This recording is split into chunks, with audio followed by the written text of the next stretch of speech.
Muito obrigada.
E então fui deixar uns e já venho acompanhado por outros. Os meus próximos oradores, peço-vos que se sentem aqui comigo, uma vez que vou estar à conversa convosco. Pode ser, sim, a Ruth aqui e o José aqui. É para respeitarmos esta ordem ali. É.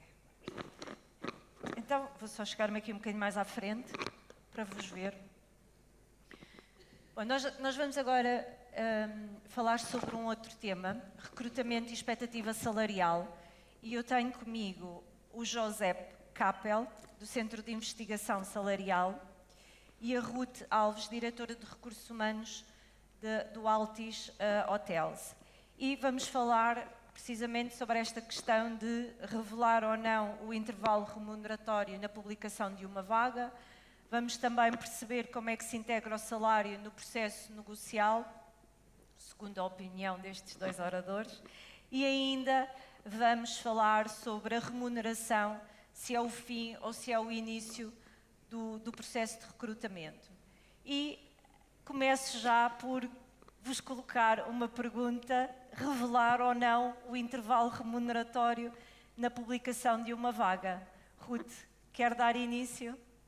Claro que sim. Bom dia a todos. Antes de mais, agradecer o convite à Vilois, à Ana Lourenço e à Telma, e também aqui ao meu companheiro José. Relativamente, este é sempre um tema muito desafiante para as empresas, um momento muito difícil também para o candidato, e hoje em dia já estamos efetivamente a falar um bocadinho sobre a temática de colocar ou não o intervalo salarial competitivo nos anúncios, nos nossos anúncios de recrutamento. Há várias formas de o fazer. Há muitas empresas que só o fazem através de marketing, publicações das vistas, em que anunciam efetivamente o salário mínimo nacional, onde estão a oferir acima desse valor e aonde já comunicam os benefícios que a própria empresa pode atribuir. É sempre difícil, não é? Portanto, nós estarmos a falar deste tema, até porque as empresas em Portugal ainda são muito como é que eu vou dizer isto? Não tem gostam o muito de hábito. divulgar, não é? Não gostam muito de divulgar as suas estratégias de remuneração e, portanto, não tem nada a ver, efetivamente, estamos a fazer alguma coisa mal, mas, efetivamente, ainda existe aqui um bocadinho esta retração nesta comunicação. O que é que ajuda a nós termos, efetivamente, um intervalo salarial? Faz com que a empresa também esteja melhor preparada para comunicar, através da nossa estratégia orçamental, através da nossa pesquisa de mercado relativamente às funções que temos que contratar no próximo ano. Existe aqui também uma clareza e uma rapidez, uma economia de tempo, se publicarmos efetivamente a faixa salarial para a função que nós efetivamente queremos contratar, porque o candidato à partida consegue triar efetivamente se quer ou se não quer, se interessa, se não lhe interessa, se está muito fora. Mas eu acho que a via efetiva é através dos benefícios, através da comunicação, através de aportar o colaborador, transportá-lo, a envolvê-lo nas práticas da empresa, e eu acho que isso hoje em dia que é temática importante. Já lá vamos a essa questão também. Então, Ruth, na Altis, vocês publicam ou não publicam? Ainda não publicamos, Ainda é uma não. luta interna, mas que efetivamente irá sair um artigo também, brevemente, uma publicação, onde já vamos falar um bocadinho do nosso vencimento mínimo interno, aliado aos novos benefícios que este ano conseguimos atribuir aos colaboradores. Portanto, vamos devagarinho. Eu acho que ainda temos algum tempo para comunicar. Contudo, também posso dizer que internamente, e este ano, avançámos com uma tabela interna para o recrutamento por 3 faixas, portanto, que já temos aqui o intervalo já definido, onde efetivamente existe um Altis 1, um Altis 2, um Altis 3 e que é dividido efetivamente pelas competências e habilidades dos candidatos e os anos de experiência. A palavra-chave é o ainda, não é? José. O José é espanhol, portanto, ele vai falar espanhol, mas vai falar devagar para nós entendermos bem. E podemos falar aqui também, porque o José conhece bem a realidade espanhola, em Espanha é um bocadinho diferente, não é? E queria que partilhasse então a sua opinião em relação a esta questão de publicar ou não a remuneração. Primeiro, bom dia a todos. Estou estudando portugués, mas aún no me atrevo a falar toda la conferencia. Tenemos que tener claro que en el tema retributivo, ya no a nivel español, portugués, sino a nivel europeo, va a haber una transformación. Hay una directiva, que es la Directiva 970 de 2023, que el legislador europeo quiere acelerar la transparencia retributiva para reducir la brecha de género. Y para eso, para 2027, cualquier empresa de más de 50 trabajadores va a tener que publicar sus salarios en los procesos de selección. Cualquier trabajador podrá saber su banda salarial y podrá saber qué tiene que hacer para crecer en esa banda salarial.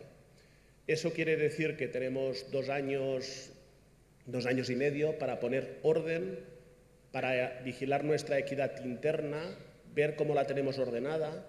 Herramientas que a veces no utilizábamos, como la valoración de puestos, van a volver a ser necesarias para comparar puestos de igual valor con salarios similares, y a partir de aquí eso va a cambiar culturalmente. ¿Por qué? Porque al final, al ser una directiva europea, aunque cada país la pueda adaptar, la exigencia de la transparencia va a ser básica. Eso ya no hay marcha atrás. ¿Por qué? Porque cuando el legislador ha visto la reducción de la brecha entre hombres y mujeres estos últimos años, se ha producido muy lenta, y cree que la única manera de acelerarlo es una transparencia absoluta con los salarios. Y eso culturalmente tenemos que comenzar a prepararnos, porque si no, en 2026 los incrementos salariales o los desórdenes que tendremos difícilmente podremos solucionarlos. Y además ya se están preparando sanciones económicas muy fuertes para las empresas que no cumplan esta legislación. Por falar em transparência, e continuo consigo, José, na sua opinião, acredita que a transparência salarial pode afetar a atração de candidatos e também a eficiência do processo de recrutamento? Nosotros hace poco hicimos una estadística y vimos que la gente joven, que el talento no tiene miedo de la transparencia salarial.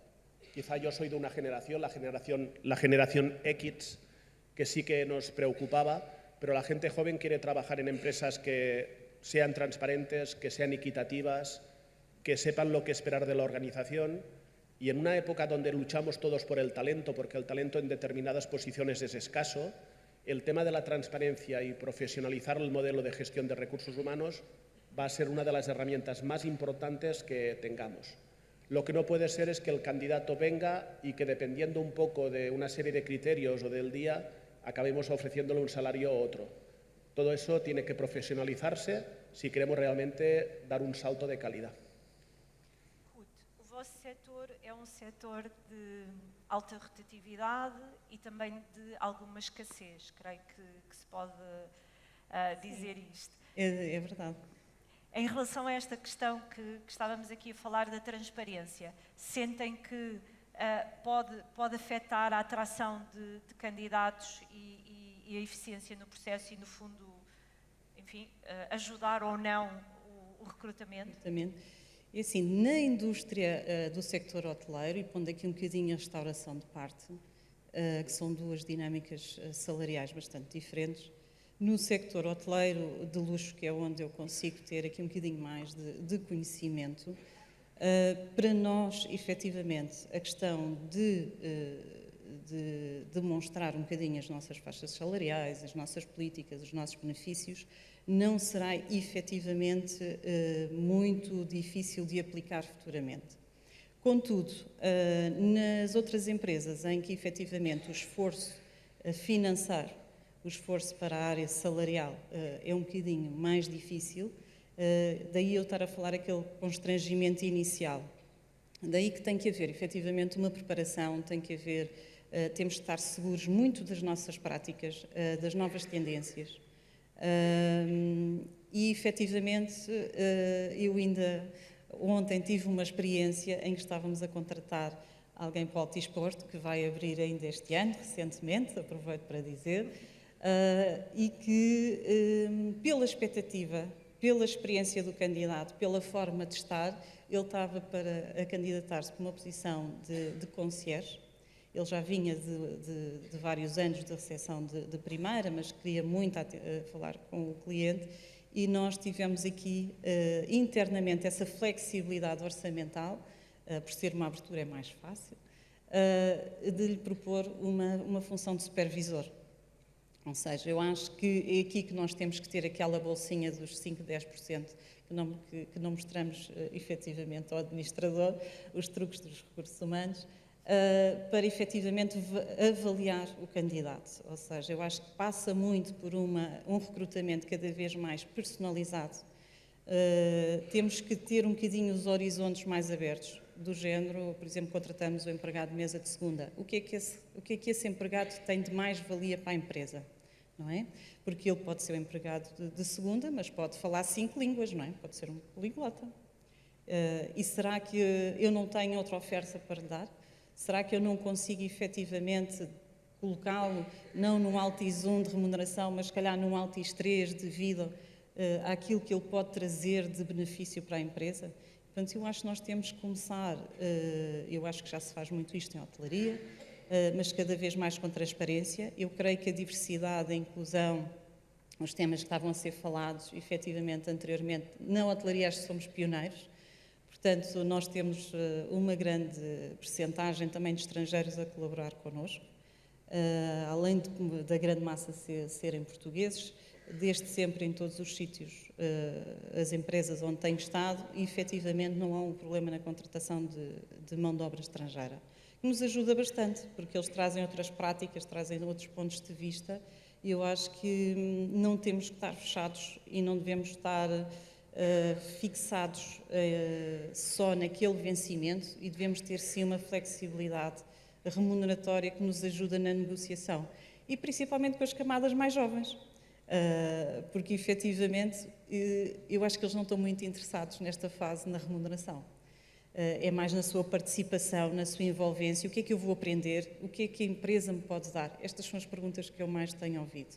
E a escassez do recrutamento, eu tenho que falar, passa aqui um bocadinho por coisas mais difíceis, não é? Nomeadamente, não nascem as crianças suficientes, não é? Muitas escolas do sector hoteleiro queixam-se a nós, não é? De forma é que nós também, enquanto entidade empregadora, os podemos ajudar na atração de estudantes para as áreas do turismo, do sector do turismo. Portanto, esta é uma problemática, não estamos a ter capacidade nas escolas de atrair, e isto é um problema, porque deixamos de ter talento qualificado, e as empresas têm que arranjar forma de qualificar os seus trabalhadores internamente, com programas de desenvolvimento de formação muito vocacionados para cada função.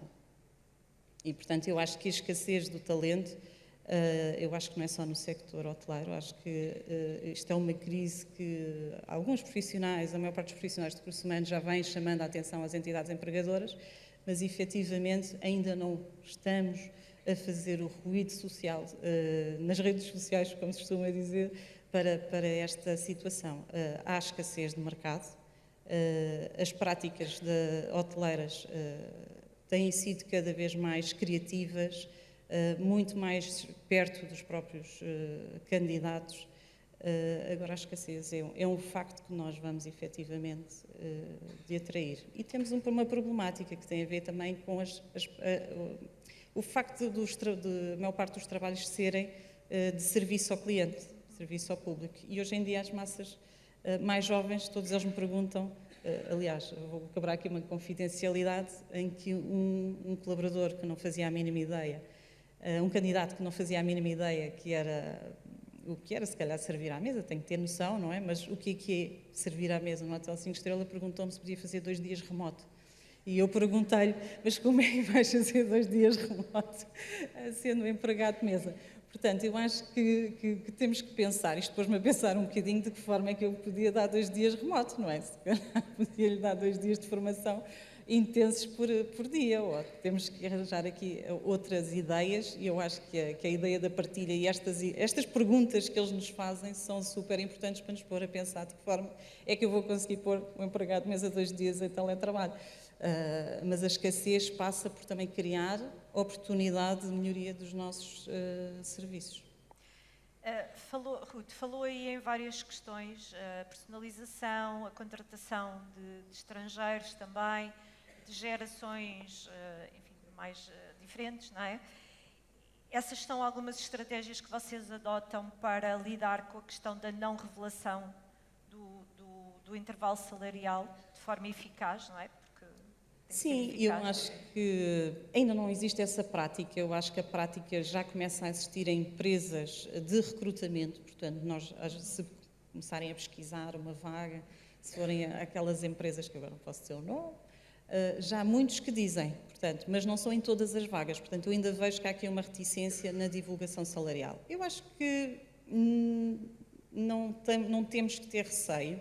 Temos de ter autoconfiança daquilo que efetivamente a empresa pode oferir, temos de trabalhar nos benefícios e sim, eu acho que o segredo está nos benefícios, porque muitas das vezes o esforço salarial que a empresa faz, que às vezes representa 30% sobre a receita, portanto isto acaba por ser um custo de 30% sobre a receita total de um orçamento de uma empresa, temos que ter efetivamente aqui estratégias flexíveis de tração de novos candidatos. Já que estamos a falar, já entramos dentro do tema do processo de negociação. José, qual é a abordagem mais eficaz para iniciar a discussão sobre o salário durante o processo do recrutamento? Lo primero que tenemos que tener claro es que no podemos hacer una política diferente para los candidatos que para la gente interna. Corremos el riesgo de que a veces todos hemos trabajado en alguna empresa donde las ofertas eran maravillosas y nos vendían la moto y lo tal, y después cuando entras te das cuenta de que no es igual. Creo que el momento curiosamente, es tratar también la gente interna como candidatos. Y como bien decía Rute, tenemos que trabajar ya no solo la retribución fija, sino que tenemos que trabajar una propuesta de valor atractiva. ¿Por qué? Porque hoy en día la gente no solo trabaja por el salario fijo, sino que se tiene que tener un buen sistema de incentivos, se tiene que trabajar todo el tema de beneficios y flexible, se tiene que trabajar temas de conciliación, sabéis, cada vez más importante para determinadas generaciones, temas de reconocimiento y formación, temas de planes de carrera. La gente joven no quiere esperar 14 años para subir, o sea, tiene que entrar en la empresa y saber lo que se espera. Entonces, tenemos que conseguir que nuestra organización sea atractiva. Y para eso tenemos que vigilar mucho una cosa que yo le llamo contrato psicológico. En los procesos de selección no podemos despertar unas expectativas que después la realidad esté por debajo. Porque si eso pasa, después ya se rompe el contrato psicológico entre el trabajador y la empresa y entonces ya es una falta de confianza. Es entonces cuando tenemos rotación con gente que solo lleva 2 o 3 meses, que se van muy rápido, porque se sienten decepcionados. Yo siempre digo cuando doy estas charlas delante de directores de recursos humanos, de personas, de cultura, como nos llamen, que cada vez sabéis que nos llaman de maneras diferentes, lo que digo es que es nuestro momento. ¿Por qué? Porque los incrementos de las masas salariales y la dificultad para captar y retener talento es tan importantes que somos estratégicos para las organizaciones. Y tenemos que pasar a veces de una cultura más paternalista y más familiar a una cultura profesional.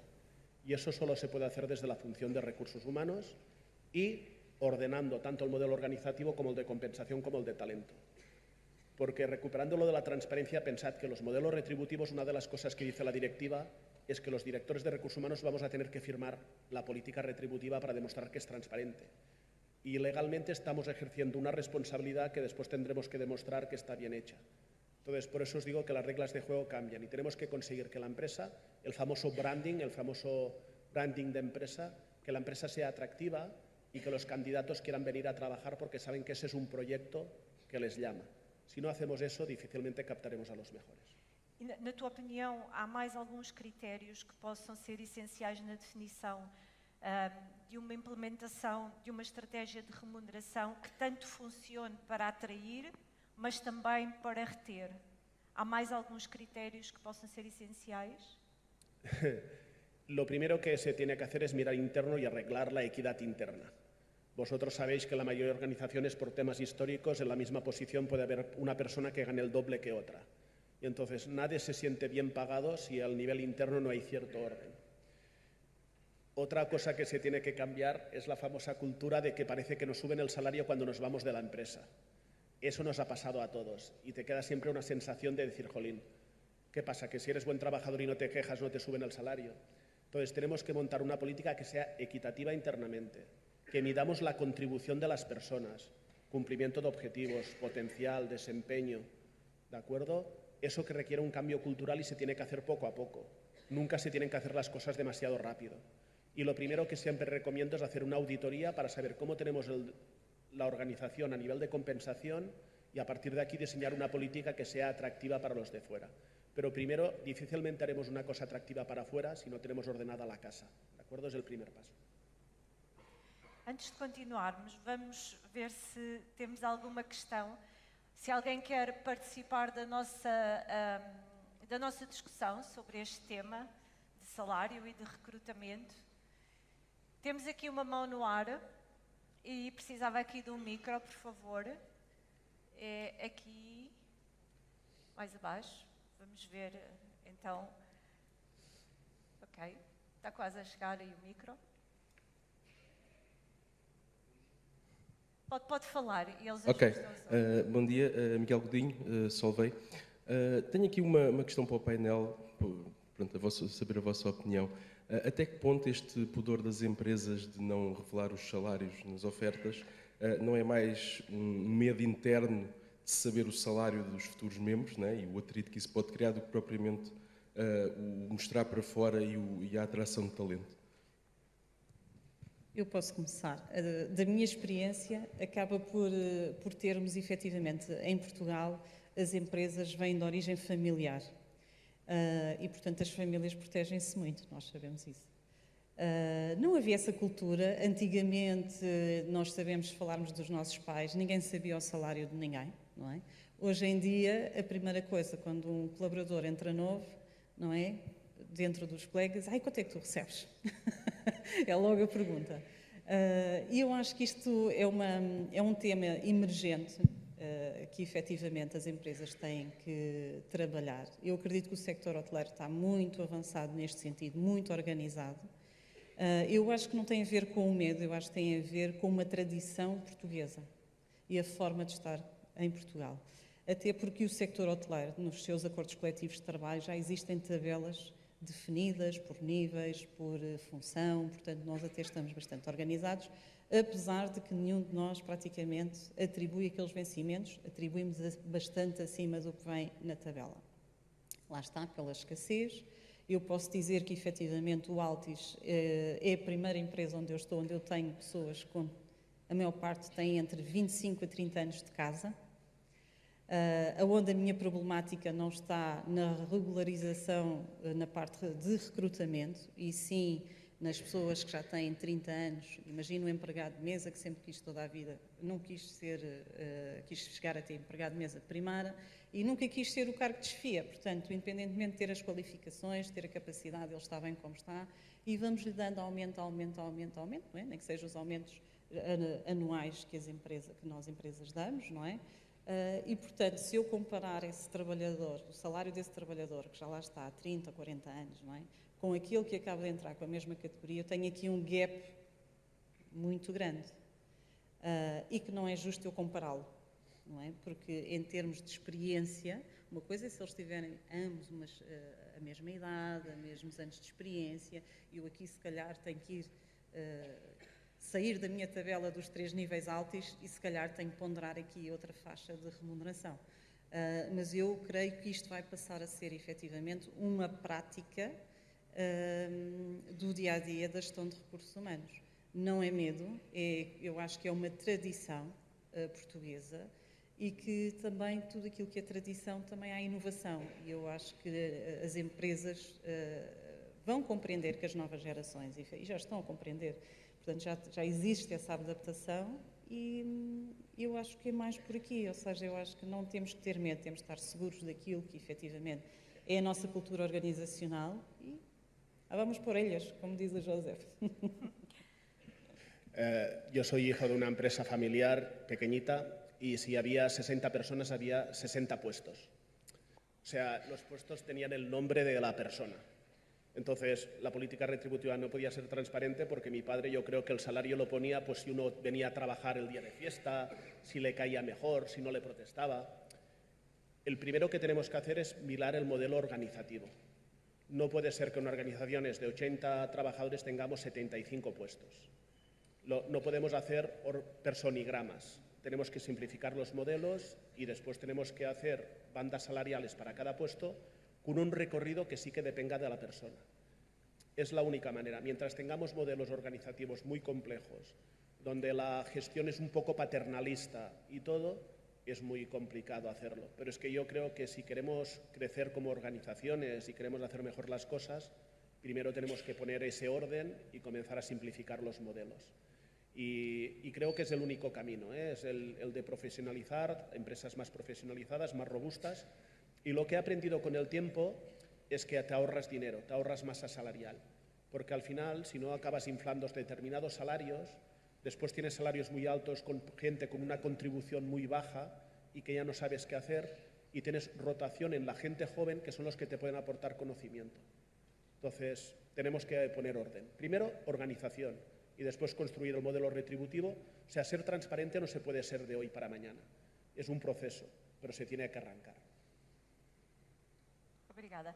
Nós já voltamos às vossas perguntas, vamos agora continuar com as que tínhamos discutido anteriormente.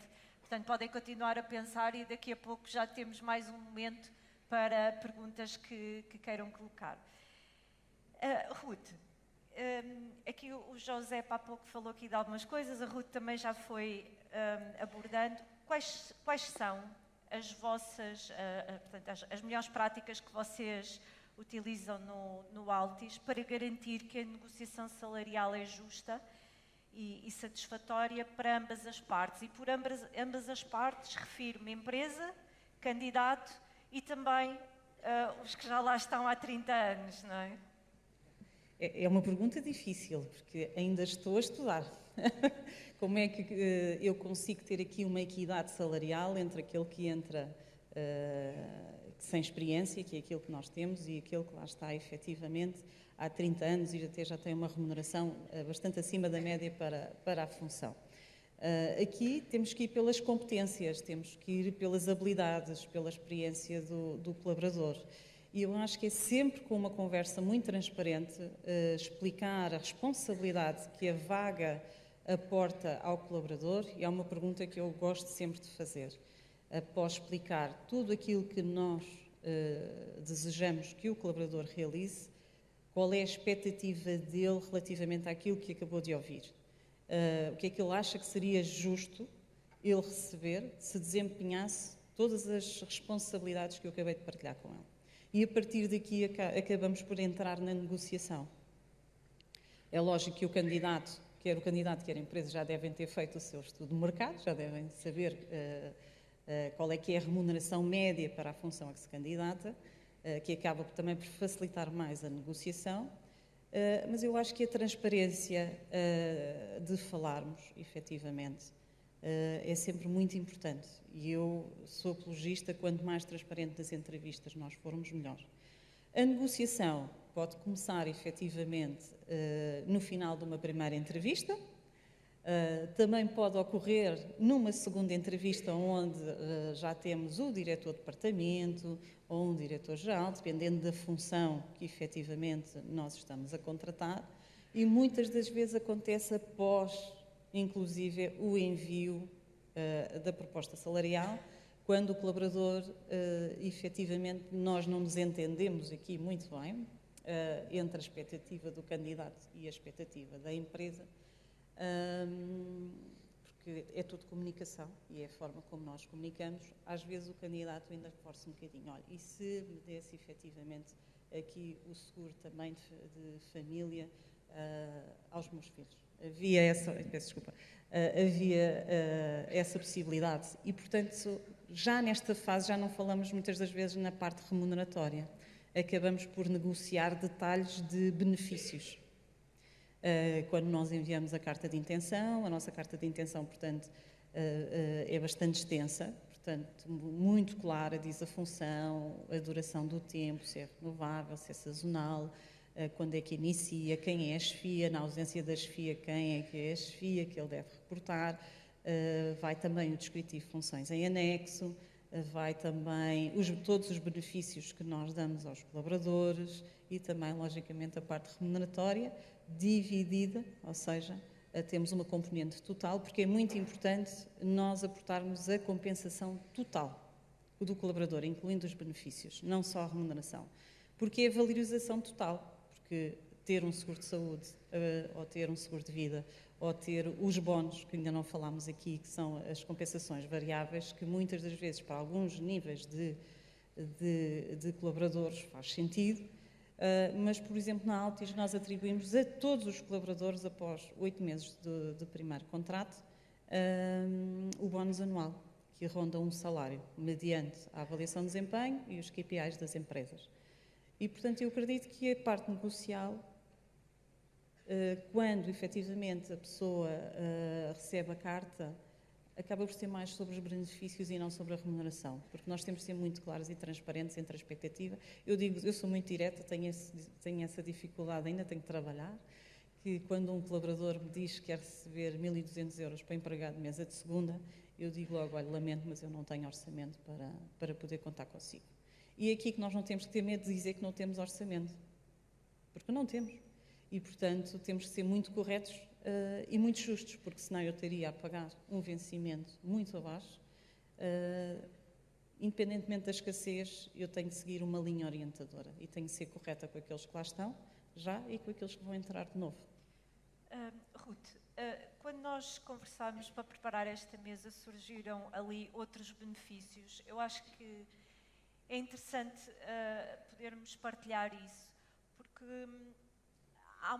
há um conjunto de benefícios que são aqueles mais comuns, não é?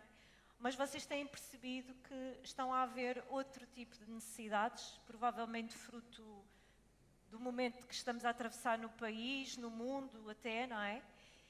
E portanto, estão a ser, no fundo, confrontados com esses pedidos.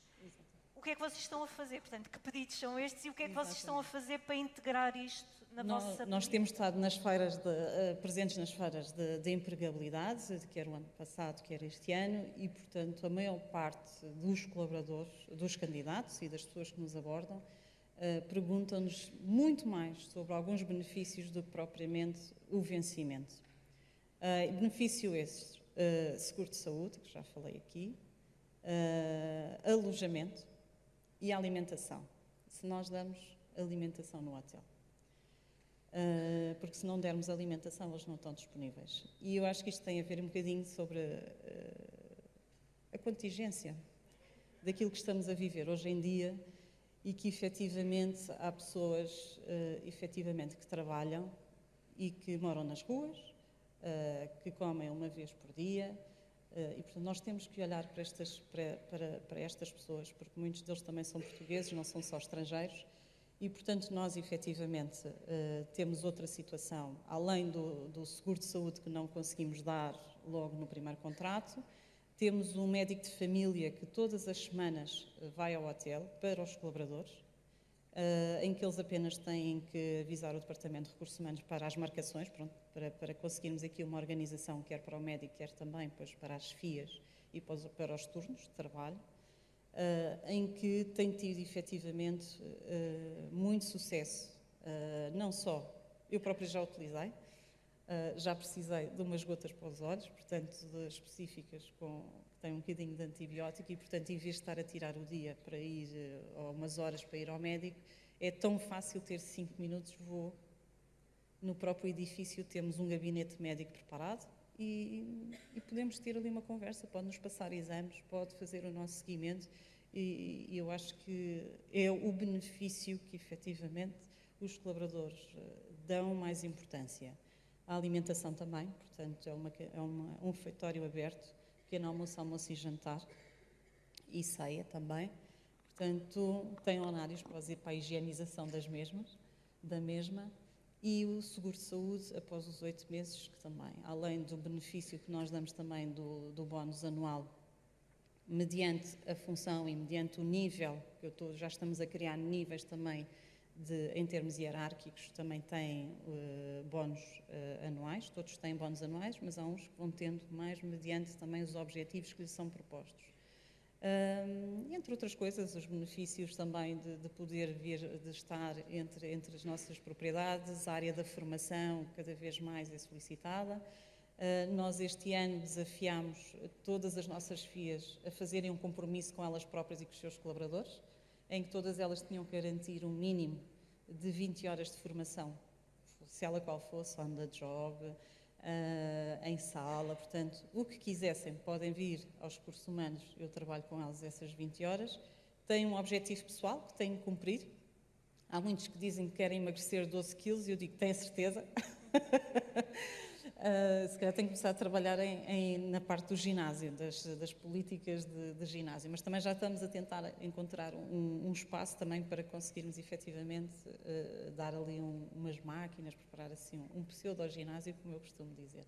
Eu acho que é muito importante, estes três são os mais abordados, que é efetivamente a alimentação, o médico e o alojamento. O alojamento também tem-nos solicitado, infelizmente por estarmos no centro de Lisboa e no centro do Porto, ainda não conseguimos ter a parte do alojamento, mas também são estes três que efetivamente nos perguntam com maior frequência. No fundo, as necessidades básicas, não é? As que estão na base da pirâmide. José, há um momento certo para falar de recrutamento, de remuneração na negociação do recrutamento? Há um momento certo, no início, no fin? A sua opinión. No sé si os ha pasado últimamente, pero en determinadas posiciones yo tengo la sensación que cuando los entrevisto son ellos los que me entrevistan a mí. Y en posiciones tecnológicas, en determinadas ingenierías, al final es el candidato que está examinando a la empresa si le interesa o no le interesa. Y eso cada vez quedará más. Entonces, el que te tienes que poner atractivo, el que te tienes que responder. No sé si os ha pasado, pero como no le respondas en 2 o 3 días, ya no hace falta que contactes con él, porque ya está en otra organización. Entonces, eso ha cambiado. Entonces, yo creo que al principio, para negociar, tú tienes que mostrar tus cartas. y tienes que hacer que tu empresa sea atractiva y tienes que dejarle las cosas claras, que por su valúa, cuál será su horquilla. Yo me parece que ayer lo comentaba, la semana que viene comienza una comercial en Ceinsa, una chica italiana que comienza en Barcelona. Yo ya sabe ella lo que le va a cobrar los 3 próximos años. Le he pactado el salario fijo más un variable teórico el primer año, un incremento el fijo y el variable el segundo año y un incremento del tercer año, tanto en fijo como total, ligado a una consecución de unos objetivos y a una evaluación. Pero ella ya no tiene que preocuparse porque sabe que los 3 próximos años lo que va a ganar. Entonces, para mí es eso, transparencia, es que ella se encuentre cómodo, que sabe que haga. Y después, no sé si os pasa también, que yo dedico muchos esfuerzos y mi equipo a hacer que la empresa sea un sitio divertido para trabajar.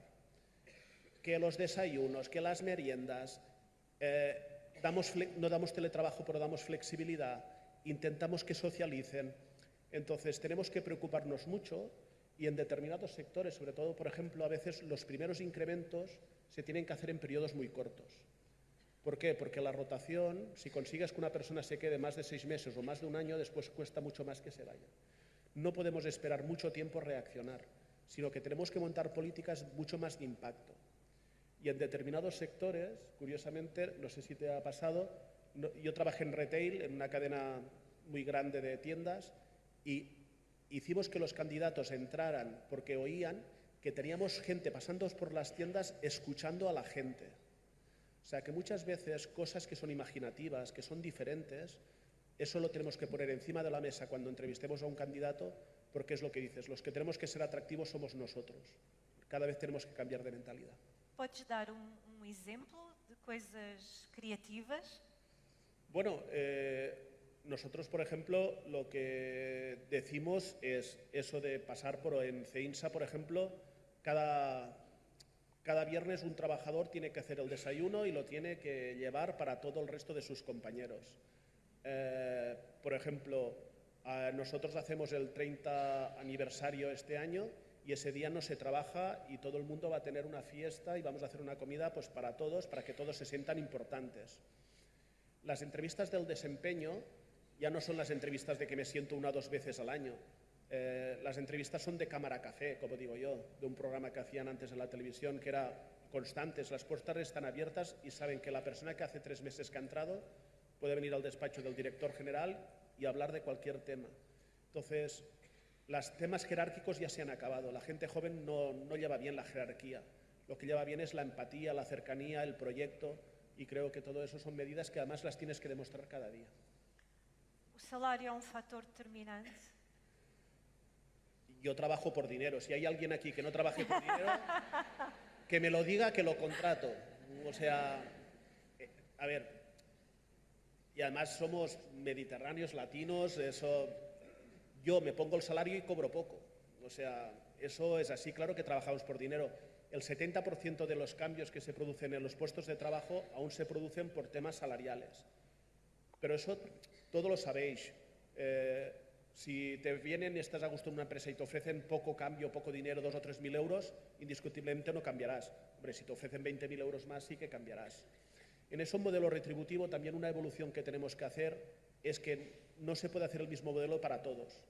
Hoy no puedes tener el mismo modelo para una persona, de un técnico de contabilidad, que para un programador o para un ingeniero de mantenimiento de energías renovables. Entonces tienes que crear modelos retributivos también ajustados a la realidad de la organización. ¿De acuerdo? Entonces eso lo tenemos que tener claro. Pero que trabajamos todos por dinero, eso no nos quepa ninguna duda. Otro consejo de creativo, trabajar la política de incrementos. Es el gran olvidado de las empresas.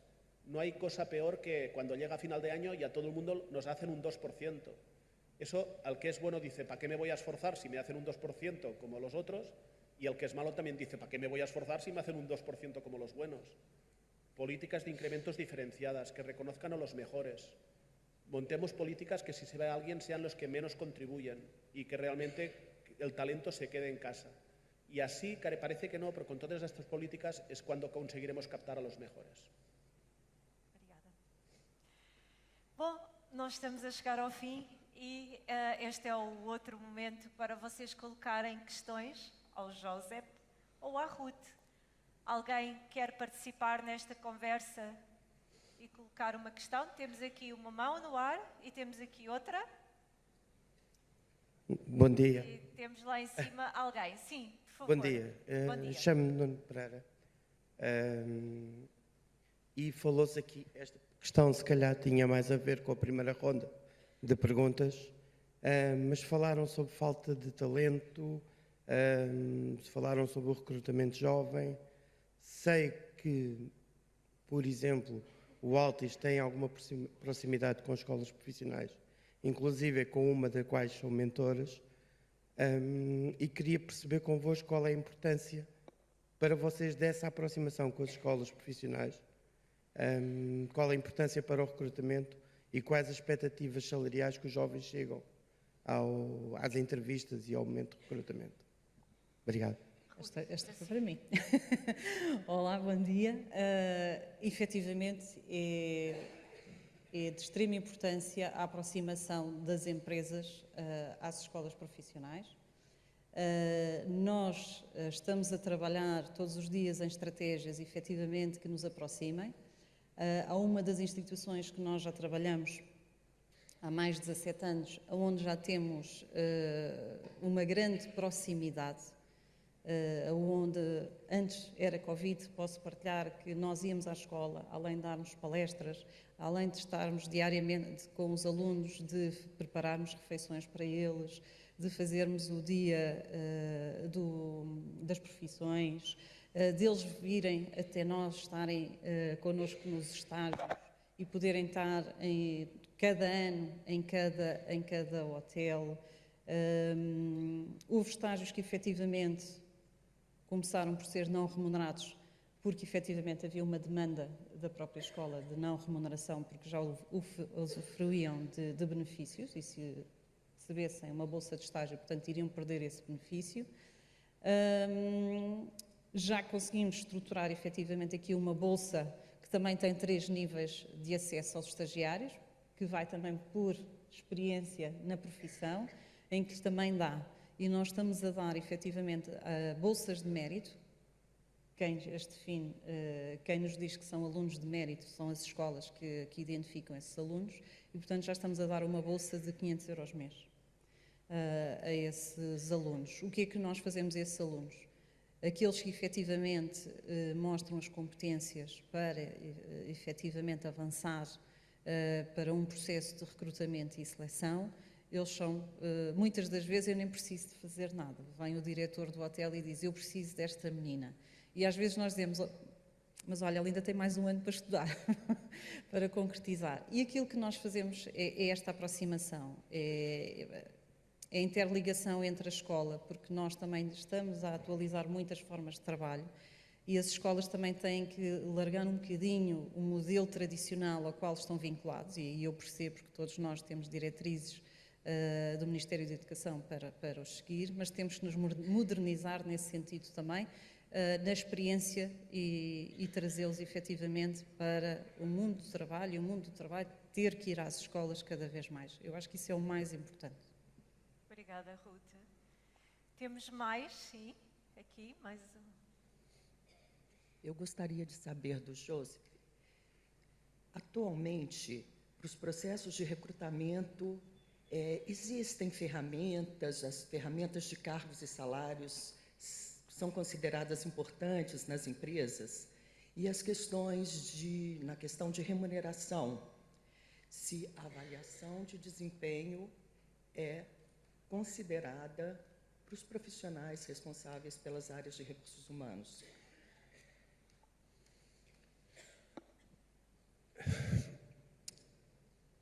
Como más importante es el puesto de responsabilidad y más técnico, más transparente se tiene que ser a nivel salarial y más claro lo tienes que tener. Yo creo que la única solución es tener una política muy ordenada. Normalmente las empresas suelen trabajar con una banda salarial de menos 20%. Sabéis que se mueve, si una persona tendría que ganar teóricamente 30.000, se mueven entre 24 y 36. Y el Departamento de Recursos Humanos lo que tiene que tener muy buen criterio es de cómo se sitúa esa persona entre el 24 entre el 80 y el 100, entre 24 y 30.000. Yo no aconsejo nunca contratar por arriba del 100 porque eso es la excelencia y la excelencia solo se puede medir por la contribución de la persona. ¿Cuántas veces nos ha pasado también que contratamos a alguien que pensamos que es un crack y después dentro de la empresa lo contratamos con un salario muy alto y después no funciona porque no acaba encajando en la cultura de la organización? Entonces, llega un momento que los de recursos humanos, curiosamente, también tenemos que saber qué decir no. No se puede contratar a una persona por determinado salario, por mucho que nos interese, porque tenemos que mantener siempre una equidad interna y una imagen interna. En eso yo, curiosamente, siempre aconsejo a las empresas, hablamos del talento y antes ha salido del talento. El talento, por definición, es una palabra de esas que utilizamos ahora de moda como el coaching, la innovación, el talento. El talento en las organizaciones, el mirlo blanco, existe muy poco. Y al final el que saca el trabajo a veces no es el talento, sino somos la gente que más o menos somos la media, que curramos nuestros objetivos y que más o menos cumplimos y que tenemos sentido común y somos los que tiramos. Entonces, vigilad eso de captar el talento, porque el talento a veces en las organizaciones tampoco es tan necesario. Porque además el talento, desde el momento que lo tienes en la organización, se marchita. No se puede mantener el talento. Entonces, lo que necesitamos es gente que cumpla. Y para tener gente que cumpla, lo que no podemos dar es la sensación que los de fuera cobran más que los de dentro. Y tenemos que tener un cierto orden. Y eso es muy importante. Y el Departamento de Recursos Humanos eso tiene que velar delante de los directivos. Pensad que los de Recursos Humanos, además, tenemos el gran problema de que si después no subimos los salarios y dejamos marchar la gente, siempre es culpa nuestra. Porque no dejamos que los diferentes directivos paguen los salarios que quieren, porque al final una manera de subir los salarios y pagar lo que quieren, sabéis que es comprar voluntades. Y nosotros, curiosamente, tenemos que ser los veladores de mantener un sistema equitativo y alineado. Y por eso, para captar, la mejor manera es el transparencia y tener muy claro los criterios. Y os aseguro que eso a la larga es una de las mejores herramientas para captar la gente que necesita nuestra organización. Obrigada, José. E uma última pergunta aqui. Olá, bom dia. Me chamo Sara Cabral, faço parte de uma empresa de contabilidade e apoio à gestão, que é a Moneris. E estamos aqui a falar muito também na expectativa do candidato, ou seja,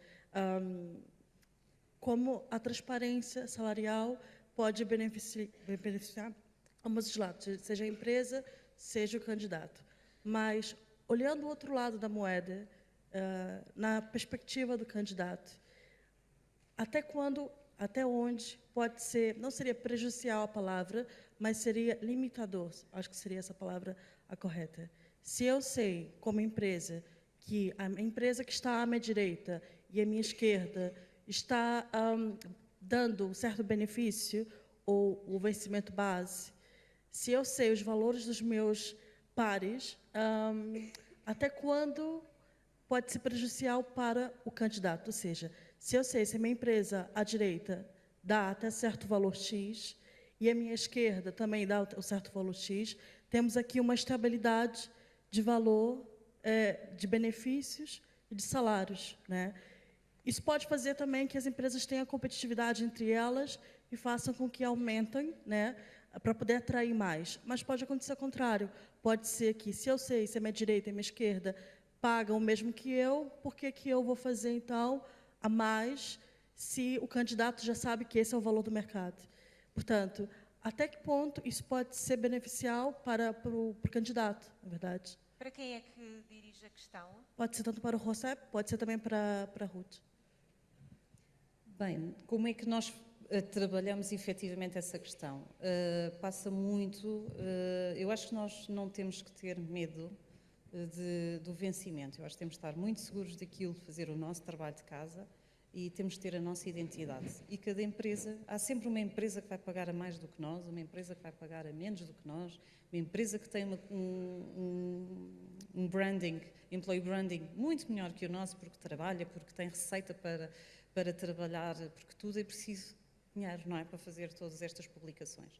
E eu acho que tem muito a ver, o candidato não tem que se sentir constrangido com o seu vencimento e tem que se sentir bem na empresa que vai entrar, nos valores, na cultura organizacional. E isso sim é que faz a diferença.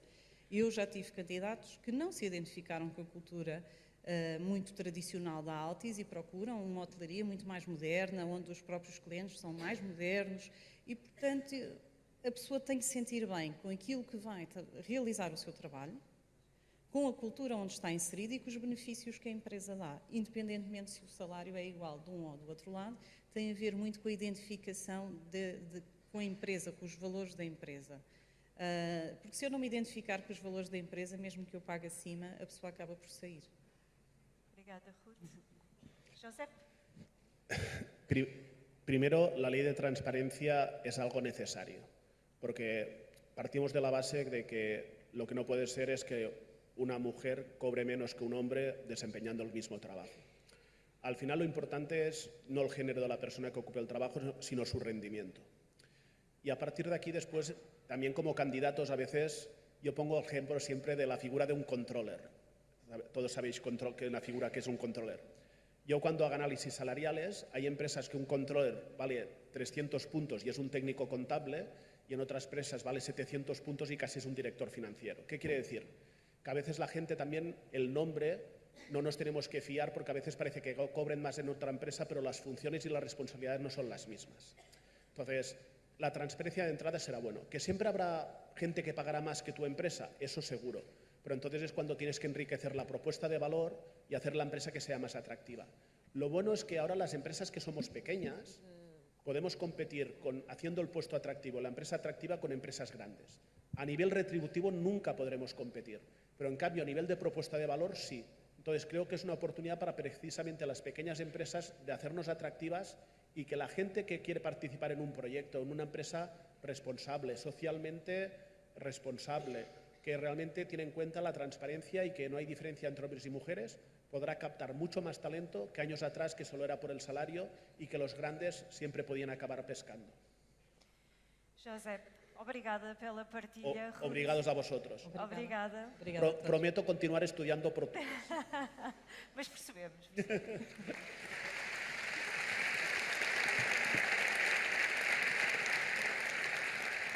Obrigada. Eu acompanho-vos até à saída enquanto assistimos ao vídeo da Appreciate.